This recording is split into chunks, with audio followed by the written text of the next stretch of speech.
Halo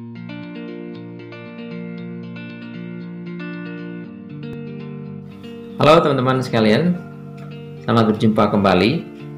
Kalau kelas sebelumnya itu saya ngomong tentang penggunaan 6 indera dalam menulis.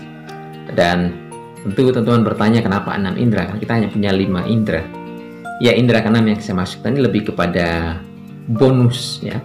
Jadi kalau kita sudah terbiasa menulis, maka kita dengan mudah akan memiliki semacam intuisi yang baik tentang menulis. Jadi kita tidak perlu membutuhkan waktu yang lama untuk mendapatkan ide untuk menulis misalnya. Dan waktu yang kita butuhkan untuk menulis pun tidak seperti penulis-penulis pemula. Nah, itu bonus bagi mereka yang sudah terbiasa menulis. Maka ada prinsip, ya, ada satu filosofi yang mendasari pemikiran saya itu, yakni pengulangan itu adalah ibu dari kesempurnaan. Makin kita mengulangi apa yang kita lakukan, maka makin sempurna tindakan kita itu. Ya, oke, itu terkait dengan topik sebelumnya. Nah, hari ini saya ingin mengajak teman-teman untuk membahas satu topik lagi, yakni pentingnya studi tentang apa yang ingin kita tulis. Studi dalam pengertian kita perlu mendapatkan informasi dari sumber pertama tentang apa saja topik yang ingin kita garap. Nah, misalnya ya teman-teman, kalau saya ingin menulis tentang tata cara penggunaan gading di Flores sebagai mahar dalam perkawinan, maka alangkah baiknya saya mengikuti proses pembicaraan adat istiadat yang dilakukan untuk membahas tentang gading sebagai mahar. Itu sebagai contoh. Atau sebelumnya saya bisa membaca studi-studi tentang penggunaan gading sebagai mahar. Atau yang ketiga, saya mewawancarai orang-orang yang paham tentang hal itu. Nah, pilihan-pilihan ini mempengaruhi bobot tulisan kita. Kalau kita menggunakan 3 metode ini sekaligus, misalnya saya baca riset tentang itu, saya juga observasi, saya juga mewawancarai orang, maka tulisan saya akan sangat berbobot. Ya, karena saya menggabungkan tiga cara ini. Tapi mungkin itu topik yang besar dalam topik kebudayaan dan kita butuh riset yang serius.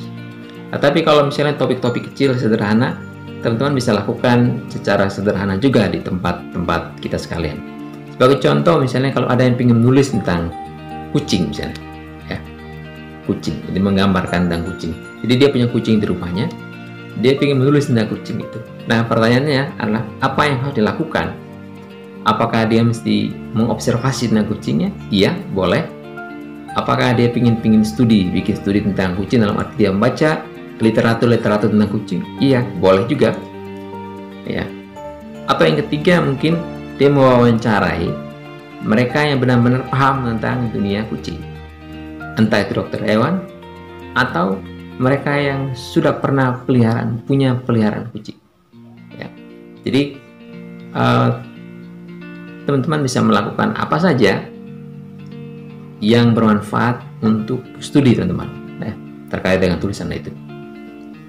Hal itu penting sekali karena kita temukan sekarang ini, bahkan di media-media online ya, media online itu bisa terjadi bahwa satu tulisan atau informasi yang salah itu dia bisa menyebar begitu cepat dan dikutip oleh media-media lain secara online.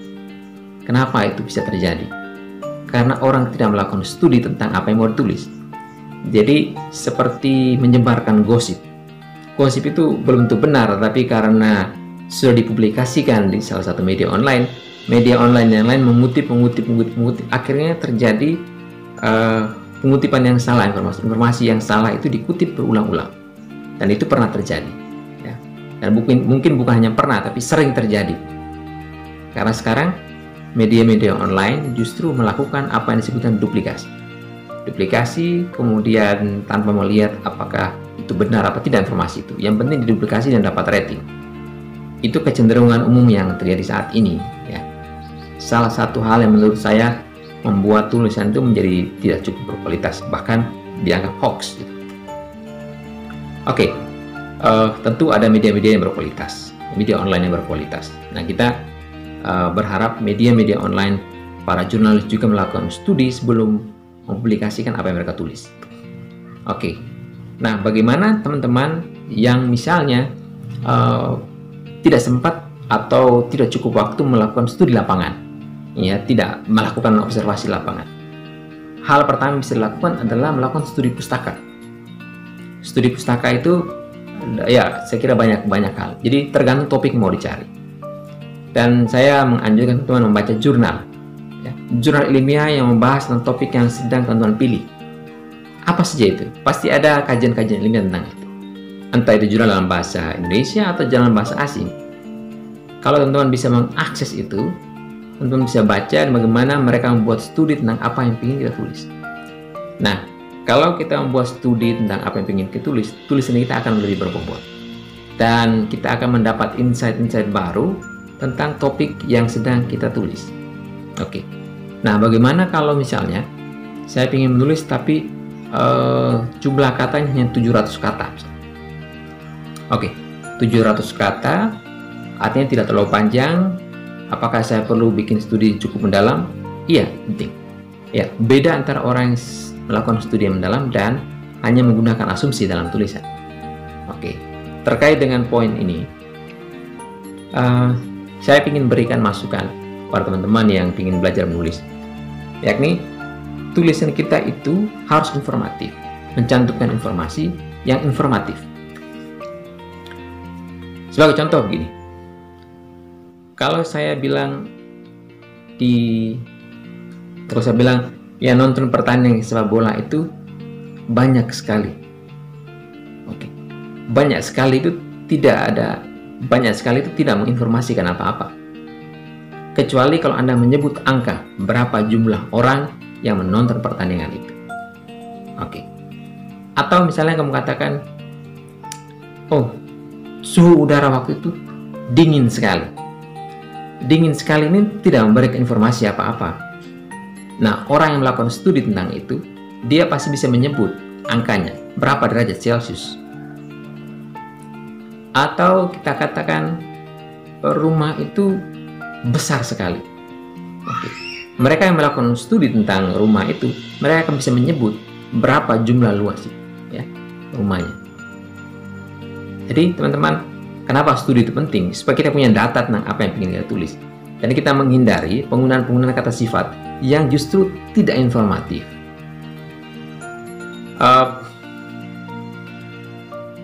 Penggunaan kata sifat itu sering sekali dipakai karena memang orang tidak punya cukup data tentang apa yang mau digarap. Itu jelas sekali. Sehingga bahkan media-media besar pun kadang-kadang melakukan kesalahan itu. Terlalu banyak memasukkan kata sifat sampai-sampai kita sendiri tidak mendapat informasi sedikit pun tentang apa yang ditulis. Memang ada banyak uraian di situ, tapi tidak ada informasi yang bisa kita dapatkan dari situ. Nah, itu tips kedua. Jadi teman-teman, mulailah berlatih dan mulailah membaca-baca tentang hal itu. Oke, untuk menjadi peneliti, untuk menjadi periset, saya kira kita tidak perlu menunggu harus menjadi doktor atau studi magister atau bahkan S1. Setiap hari kita melakukan penelitian. Seorang nelayan itu bisa mengetahui hari ini atau bulan ini apakah kita harus memancing atau tidak. Mereka tahu kapan kira-kira mereka harus mancing. Oh, kalau posisi bintang seperti ini, maka sebagian kita tidak perlu memancing ikan. Atau dengan kecepatan angin seperti ini, biasanya kita akan kesulitan mendapat ikan.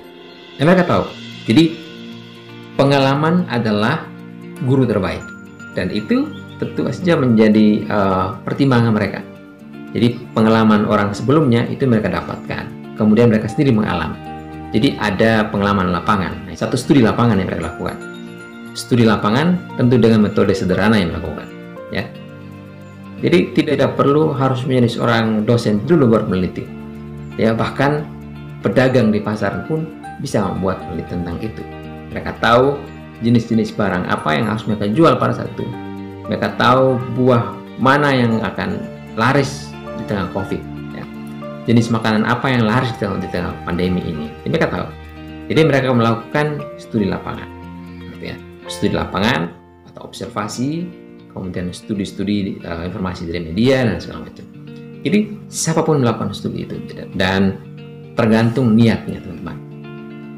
Jadi kalau betul-betul mau belajar untuk menulis serius, belajar untuk mendeskripsikan sesuatu secara serius, bacalah referensi-referensi yang banyak, supaya kita tidak hanya terjebak pada asumsi-asumsi atau gambaran-gambaran tertentu yang memang tidak informatif, tetapi kita memberikan sajian yang enak, yang lezat bagi pembaca, seperti seorang chef yang menyiapkan makanan yang lezat dengan mencampurkan bahan-bahan makanan, dia mengolahnya secara baik, kemudian dia disajikan. Nah, itu juga lah seorang penulis, dan sehingga kita yang membacanya merasa menikmati, kita mendapat asupan informasi dari apa yang ditulis.